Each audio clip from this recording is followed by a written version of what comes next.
In this video, we will study the last part of canal structures, that is cross drainage works. What is cross drainage work and how it useful for particular canal structure is we are going to study.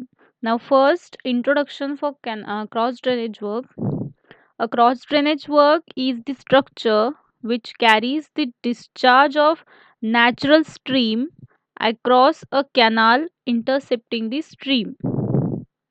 Okay, when the canal is to be taken to the watershed, it crosses a number of natural streams in the distance between the reservoir to the watershed. Once a canal is taken to the watershed, no cross drainage works are normally necessary, except when the canal leaves the watershed for some distance, forming a loop.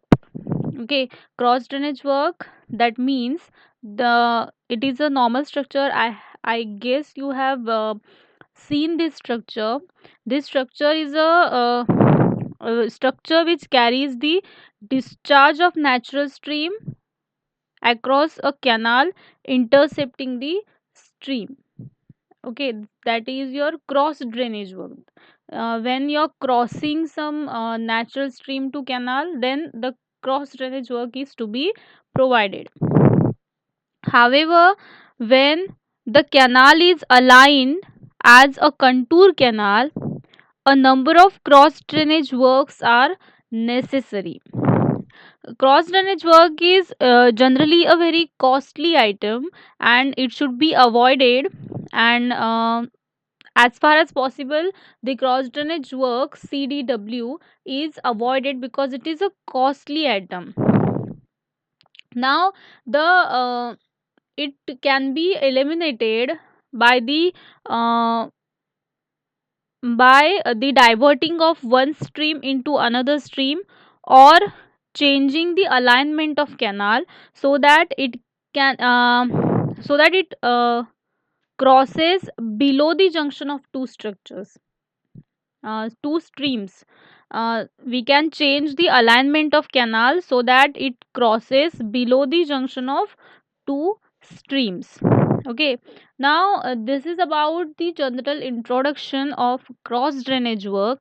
Now what are the types of this work, that is cross drainage work? What are the types of cross drainage work?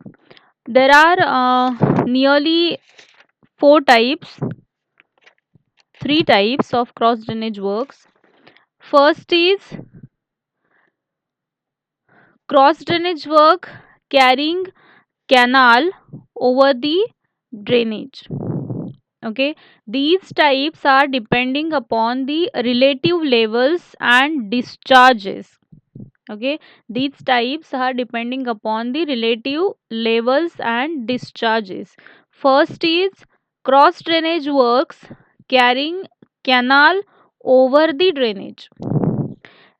Now in this type of cross drainage work, the canal is carried over the natural stream, over the natural drain. Okay, here in this figure,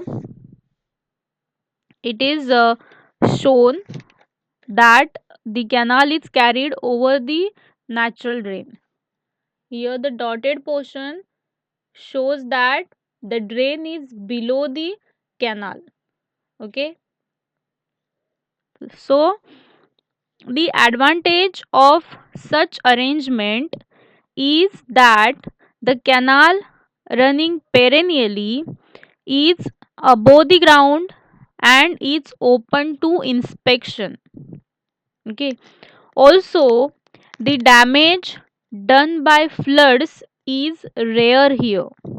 Okay, as the canal is above the drain, and if that canal is perennial canal, then for the inspection purpose it is more easier, uh, such type of arrangement. And also the damage done by floods is also rare here. Okay, now secondly, Sometimes during the heavy flood, the foundations of such canals can be soared, or the waterway of the drain may be choked by trees, etc. So, this is the usual type of work constructed when the drain is very big in comparison to the section of canal. Okay, here the drain section is big section that of canal. So, the structures which fall under this type or this category are aqueduct and secondly siphon aqueduct. Okay, under this class there are two types. First is aqueduct, second is siphon aqueduct. Here in this figure the aqueduct is shown, and in figure C the siphon aqueduct is shown. Okay, um here in figure B it is clear that the high flood level of drain is much below the bottom of canal trough. Okay, here the high flood level is much below the bottom of canal trough. In the case of aqueduct, here in the case of aqueduct, the high flood level of the drain is much below the bottom of canal trough, so that the drainage water flows freely under gravity. However, in the case of siphon aqueduct, here in the siphon aqueduct, the high flood level of drain is much higher above the canal bed, and the water runs under the siphonic action through the aqueduct barrel. Here in this figure, you can clearly see that the high flood level is shown above the canal trough, and in the aqueduct you can see clearly that the high flood level is much below the canal trough. Okay, this is the difference of aqueduct and your siphon aqueduct. Now the here in siphon aqueduct the bed of the drainage is also lowered. Okay, the bed of the drainage is also lowered. This is about the category 1, that is cross drainage works carrying canal over the drainage. Okay, here canal is carrying over the drainage system is below the canal system. Okay, this is about category 1. The second category is cross drainage works carrying drainage over the canal. Okay, here the cross drainage work carrying canal over the drainage in first system. Cross drainage works is carrying canal over the drainage, and in second system cross drainage works carries drainage over the canal. You can see in the figure 1 here the canal system is below the drainage system. This dotted line indicates that the canal is below drain. In first category the drain is below canal. In exact opposite manner the category 2 exists. Here the crossing shows. In this type, the advantage of this type is that the cross drainage works themselves are less liable to damage than the earthwork of the canal. Okay, this type of cross drainage works themselves are less liable to damage the earthwork. The major disadvantage of this type is that the perennial canal is not open to inspection because canal is below the drain. And if that canal is a perennial canal, then what happened? it will not be open for the inspection purpose. Okay. Also, if the silt is deposited in the barrels of the work, then it is difficult to clear it out. Okay.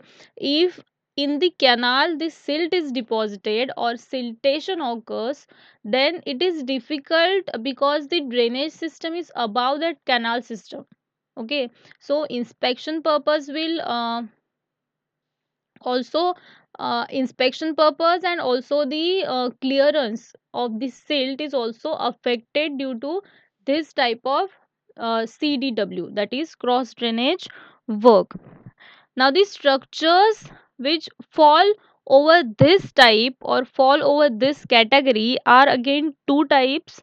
First is super passage and second is canal siphon. Okay.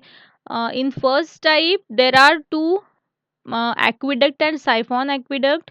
In second category, super passage and canal siphon are the two types. Here in figure B, the super passage is shown, and in figure C, the siphon, canal siphon is shown.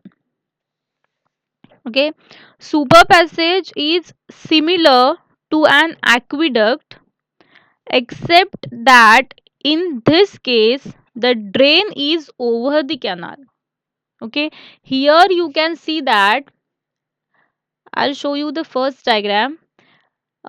This is the category 1 diagram, aqueduct diagram. In aqueduct, as I have explained, the high flood level of the drain is much lower to the canal trough. Okay, and in this figure you can see that the same condition arises, that the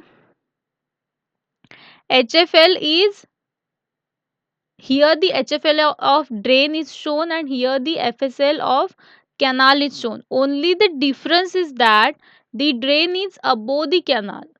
Okay, here the canal high flood level is below the drain trough. Okay, this is a super passage. Only the difference of aqueduct and super passage is, when there is drain here it is aqueduct, and when here canal is there, then that is super passage. Okay, here you can see that the FSL of canal is lower than the underside of the trough carrying drainage water. Thus the canal water can runs under the gravity, and in aqueduct the drainage water can run under the gravity.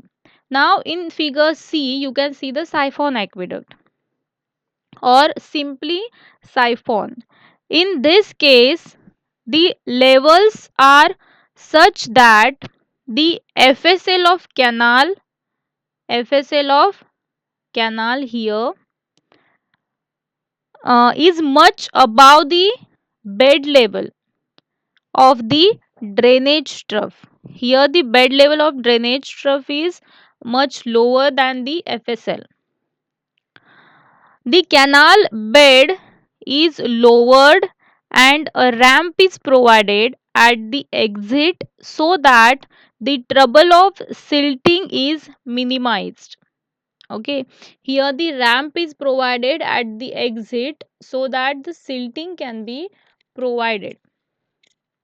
Okay, this is about the second type, that is cross drainage works carrying drainage over the canal. Now the third type is cross drainage works admitting the drainage water into the canal. Okay, that means the this is the mixture of first and second type. Hmm. In this type of work, the canal water and drainage water are permitted to intermingle with each other. That means it can join with each other, it can connect with each other. The only advantage of this type of work is its low initial cost. Okay, because we don't need to construct separate structures here, two separate structures. So initial cost is low. This is the only advantage of this third type of cross drainage work, and it has some disadvantages. First is regulation of such a work is difficult and requires additional staff, because both the waters, drainage water and the canal water, are uh, can be connected, so the regulation of such work is difficult. Secondly, the canal has to be designed to carry the increased flood discharge of the drain, because if canal and drains are meeting, then canal will have the capacity to hold extra water. Thirdly, the faulty regulation of gates may damage the whole canal. Last, there is additional expenditures on the silt clearance, because drainage and canal are the waters in this can be intermingled, so the additional expenditures on the silt clearance are there. The uh, types which or structures which fall over this category are again two. First is level crossings, and second is inlet and outlet. Okay. In third type, the level crossing and inlet and outlet are the two structures. Here, the figure in this figure, first figure A, the level crossing is shown, and in figure B, the inlet is shown. The figure A shows level crossing which is constructed in the circumstances when beds of canal and drainage are practically at the same level. Here you can see that the canal and drainage are at the same level, so the it is only possible when the levels of these two, canal and drainage, the levels of these two are approximately at the same level. Okay, so in this type of work, the drainage water is passed into the canal and then taken out at the opposite bank. Here, the regulators are provided, and the drainage water is allowed to enter into this canal path, and at the second end, with the help of regulator, it can be taken out.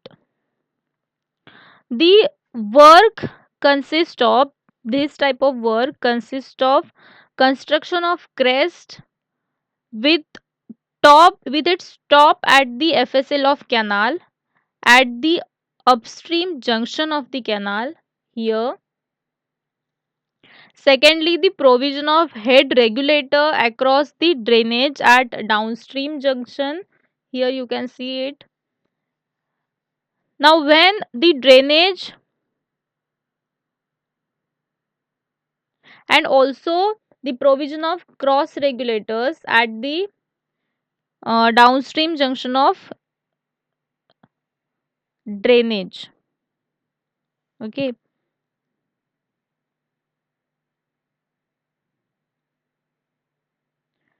here cross regulators and head regulators are to be provided at the junctions. When the drainage does not carry any water, its regulator is closed, while the cross regulator of canal is kept open so that canal flows without any interruption. During the floods, the drainage regulator is opened so that flood discharge, um, after spilling over the crest and mixing with the canal water, passes to it, and it can be taken to the downstream of drainage. A canal inlet, here you can see the canal inlet, is constructed when cross drainage flow is small and its water may be absorbed into the canal without causing rise, appreciable rise. If canal is small, and outlet may be constructed to pass out the additional discharge which has entered the canal. It is not necessary that the number of inlets and outlets should be the same. There may be one outlet for two or three inlets. Okay, these are the types and classification of cross drainage works. There are three types. You easy These are the easy types. Only the thing is, by using the diagrams you can easily understand what is cross drainage works. Okay, now the last part is the selection of suitable type of cross drainage work. Now the factors which affect the selection: first will be relative bed levels and water levels of the canal and drainage. Also this will affect the uh, selection. Secondly, size of canal and drainage. Okay, these two are the factors which affect the selection of the type of cross drainage work.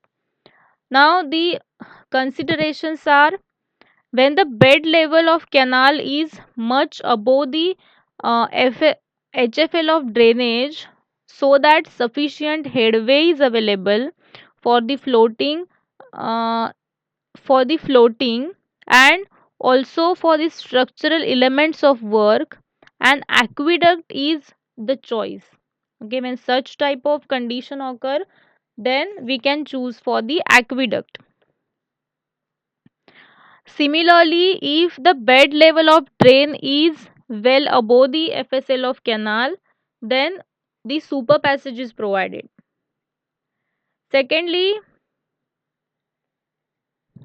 the necessary headway between canal bed level and the drainage HFL can be increased by shifting the crossing to the downstream of drainage. If it is not possible to change the canal alignment, or if such shifting does not give sufficient headway between the two levels, the siphon aqueduct may be provided.